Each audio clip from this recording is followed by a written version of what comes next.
त्यांनी त्यांच्याच हातानं कायद्याच्या चौकटीत जे काही शब्द बसणार आहेत तो शब्द प्रयोग कसा असला पाहिजे यासाठी ते त्यांनीच लिहून घेतलेले होते। त्यातल्या 2 शब्दाचा मुख्यमंत्री साहेबांना विधानसभेच्या पटलावरती घेतले, परंतु 2 घेतले नाही। आमचं म्हणणं असं होतं की तुम्ही तुमच्याच तज्ञानं तुमच्याच प्रतिनिधीनं जे शब्द लिहून घेतले तो कागदसुद्धा तुमच्याकडेच आहे, त्यावर तुम्ही आम्हाला टाईम बॉन्ड देणार होतात, तोही दिला नाही तरी हरकत नाही, आम्हाला आवश्यकता नाही टाईम बॉन्डची, परंतु तो कागद तुमच्याकडे तो आज बाहेर काढा। मीडियाच्या बांधवाच्या समक्ष त्यांनी तो बाहेर पण काढला, वाचला पण, आणि उत्तर मात्र त्यांनाच देता नाही आलं। दुसरा प्रश्न असा सर, काल गिरीश महाजन हे म्हणले की सोयरे डायरेक्ट आणि सरसकट आरक्षण देता येत नाही, याबद्दल आपली भूमिका काय? शब्द त्यांनी लिहिला तेच सांगितलं, मी नाही ना लिहिला। उपोषण आम्ही मराठा समाजाचे बांधव सोडतच नव्हतो। शब्द त्यांच्या मंत्रिमंडळानं घेतले, शब्द त्यांच्या तज्ञानं घेतले, आम्ही नाही दिले। लिहून त्यांनी घेतले ते 4 शब्द त्यात अपेक्षित आहेत, ते त्यांनी घ्यावेत एवढीच आमची माफक अपेक्षा आहे।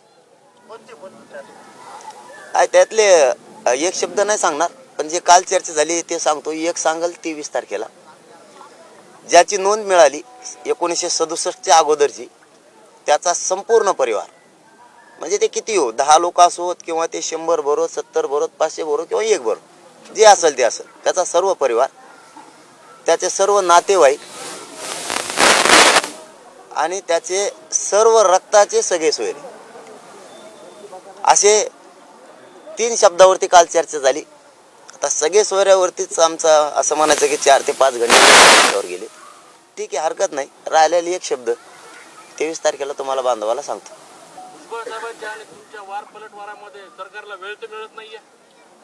नाही, वेळेचा काय संबंध आहे, आमचं पूर्ण ध्येय मराठा आरक्षण, पण ते मध्ये एक सोड आहे ध्येय नाही, तुमचं ध्येय आहे त्याच्यावर, पण सरकारला त्याच्यामुळे वेळ तर मिळत नाहीये। नाही कसं मिळेल, 24 डिसेंबर वेळ आहे त्यांचं, कुठं चाललोय, वेळ मिळतच नाही ना। हे मध्ये थोडंफार सोडलेलं असतं त्यांनी, त्याला बी थोडी सवय, तर ठीक आहे, आता नाही बोलत त्यामुळे मी बी नाही बोलत। त्याने सांगितलं आता जरांगे साहेबाला मी बोलणार नाही, तर मग त्याचं काय शत्रुत होतं, त्यांच्या विचाराला विरोधी, व्यक्तीला थोडा विरोधी, ते बोलले की मात्र सुट्टी नाही। मग